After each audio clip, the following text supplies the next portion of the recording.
What's going on, guys? We're back again with another genius article from Grip Media.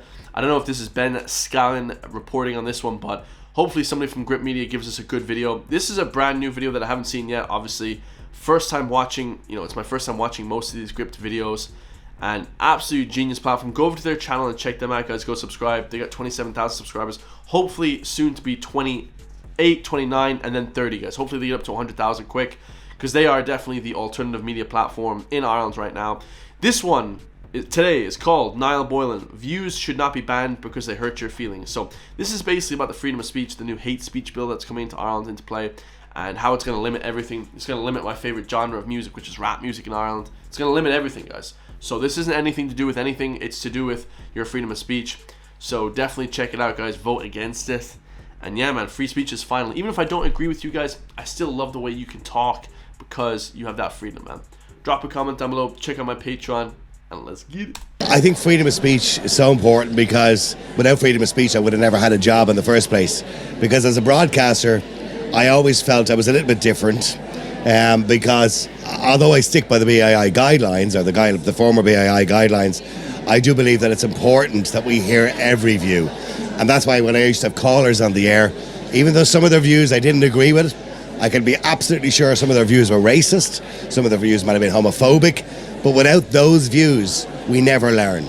So we never move on as a society unless we hear everybody's view. It doesn't matter if we don't like it. Just because views hurt our feelings doesn't mean we should ban them, because we have to understand why certain things hurt people's feelings, or then we'll never move on as a society. So I think it's really important that everybody gets to say something, unless of course they're insinuating violence against somebody. I absolutely agree, you should never be allowed to do that. But we already have legislation for that, which has been there for the last 30 years and only been used 50 times, I think. So my main concern... Yeah, I think like if you're singing in like a rap song or like a musical, instance, then it's probably a lot more leeway, because on YouTube anyway, they give people a lot more leeway to say anything they want in their rap videos or anything they want in their music, compared to like some guy speaking on the platform. Nowadays, YouTube has definitely gone more center right than it has left leaning, because of Twitter. I think that pressure of Twitter has been pushed way more now on YouTube to kind of let people, speak a lot more. So if you're starting your channel in 2024, the actual restrictions on YouTube are way less. So shout out to YouTube for that. I like YouTube a lot for doing that.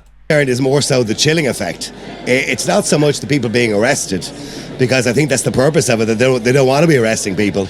But if people are going to sort of think twice about saying things or objecting to something, so for example, if somebody's going to put something up on Twitter or social media, say with regards to being gender critical, or if it's about immigration, or I think we're letting too many people into the country, they might have a fear that could be considered hate speech, and they may get prosecuted. So in other words, what they'll do is they won't actually do it. People will stop having opinions. As a really well-known broadcaster and journalist and radio host, have you found it difficult in terms of speaking out against this law, in terms of highlighting free speech? No, I haven't, because I think some journalists probably have, because I've always been reasonably fearless. I don't mind turning around and saying I don't believe a man can become a woman. That's just my view. People can disagree with that, they can challenge my view, but other journalists seem to be afraid to say that. That's why I mentioned today there was a good story that was covered by Gript and the Irish Mirror last week in relation to pupils and that school teacher that demanded they use the they them pronoun. None of the other media touched the story.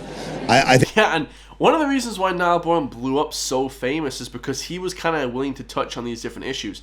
When people just shy away from them, that's you giving you your answer, guys. That's all you need to know about that person's character, and also their answer, just in terms of their show, guys. That's you already know their answer. A non-answer is an answer. I think there's a problem in the media at the moment that they all feel they can't say anything because they don't want to lose their jobs or get cancelled. And generally speaking, you don't, because I've been doing it for 25 years. Touch wood, I haven't been cancelled yet. It's coming, but I haven't been cancelled yet. So I think going back to your original question, I think there is a fear amongst the media to talk about certain things, and that's a real problem in society. So would you say you're concerned about the direction in which the Irish media landscape is going? Yes. Do you feel yet there's a need for alternative media outlets and media that is not specifically state funded? I know you've started your own podcast, for example. Mm-hmm. I think podcasting certainly is the way forward, but the problem now is that podcasting is also going to be governed by the new organisation because the BAI are gone. They now have a new organisation which governs podcasting, social media and everything else, and of course with the new digital treaty as well, that's going to be a problem too. So they're going to try and regulate. Yeah, so all podcasts, music, any music that you guys put out, you guys can't do any of this drill stuff, trap music. I mean, that's done, guys. Like, forget about that, because they're going to show up at your house and they're going to take your stuff, guys. You know what I mean? It's kind of how it goes, man. Regulate podcasting as well. I hope they don't. But we are going to be regulated by the very fact that they want to bring in legislation for hate speech. So if somebody comes onto my show and says something derogatory, and even if I challenge that, they still want to have that regulated. So yeah, so you basically have to pay for what your neighbor is saying. So if your neighbor says something crazy, it's on you. The onus is on you. There is a fear that they want to regulate everything, and that's a real problem in media. That's I won't a huge problem. put up with it. I'm certainly not going to adhere to it, and I hope that everybody else will stand up to it too, other people in media, but I fear many of them won't. For the people out there who hey guys, county gains for life, baby. Why you think we got that flag, baby? Let's get it. Of course we'll stand up for that, man. Come on, bro. think that people like me who want to, or who are against this legislation, think that I want to say hateful things. I don't generally say hateful things to anybody. Yeah, and actually, here's a thing that nobody ever talks about, guys, because people a lot of times are a-holes. I would never want to make a guy feel bad, no matter what they are, gay, whatever.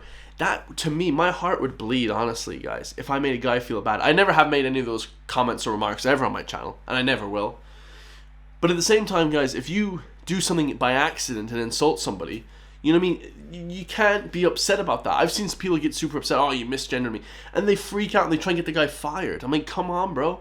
Like, that's not that guy's responsibility. You have to be your own, you know? And don't insult people, guys. Be friendly. It's not nice to be rude either, guys, and be an absolute a-hole. I used to know people like that. Don't be like that, guys. It's not good to be like that at all. So that's not what I'm saying, guys. You know, because there's no hate speech doesn't mean you can't be friendly, guys. Be friendly to people. You know what I mean? Be much more friendly to people than you are. All right? Buddy. And hate is just an emotion anyway.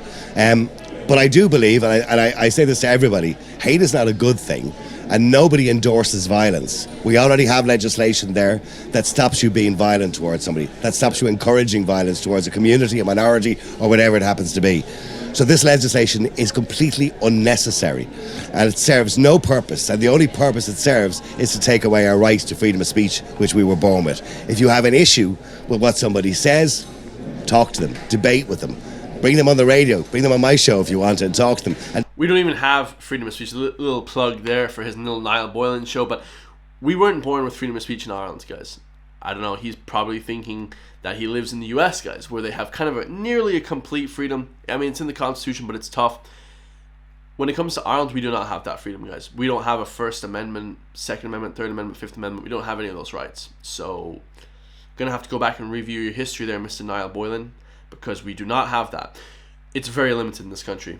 All right, you can't insult the state, you can't insult a lot of these different areas, nor should you be doing that, but I'm just saying, you know, we don't have that. and tell them why you have an issue with what they said. But don't go to a Garda station. That's not how you settle a debate. What has your experience been in terms of speaking out against this? Because as you said up on the stage, you know, people even will label you far right, and you say that's very far from who you are and your views.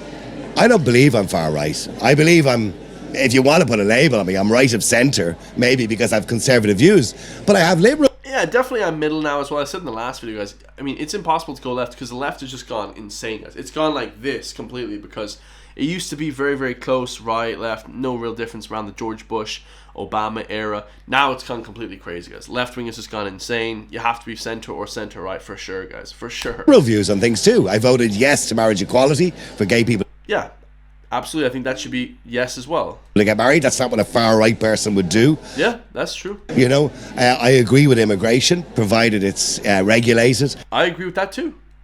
Provided, for example, yeah, and there should be immigration for sure, guys. I always say that. I know a lot of people don't like hearing that, maybe that are in Ireland, but if it's like families and like done properly, you want to work here. Like I said, most of the people that I know that are, you know, from different countries or whatever, Europe, Asia, Africa, whatever, they're the hardest working people ever, guys. It's the people that you don't want to just the layabouts and stuff. That's what people are against. Because then we're like funding those people. Like, what, dude? No, nobody wants that, dude. Come on. people have passports and documentation, and provided they are coming from war-torn countries, I believe we should roll out the red carpet and support as many people as we possibly can. I just don't believe in a free-for-all. So that's... Yeah, I mean, obviously, because there's no houses in Ireland, there shouldn't be. It should be severely limited because there's just no housing. My whole thing is, how the hell do people even buy houses in this country? It's astronomically crazy. I don't understand it. It doesn't sound like somebody who's far right. I'm not a far right person. I think the words far right are really easy words to use to silence somebody. It's like a buzzword. When you say this, homophobic, transphobic, it's just words that people use to silence you guys. When you say these words, people are like, oh, I can't even discuss it. I can't even talk to that guy. So it is what it is. Because when you say far right, they're just from the far right. It makes them seem like bad people, and we should ignore them. So I think it's just another form of censorship to label people. Because if that was the case, why is far left such a compliment? That's true, guys. Definitely being far left would not be good either, I'll tell you that much. I love you guys all. Drop a comment down below. Let me know if you guys agree with me, and I'll see you all in the next one, man. Peace.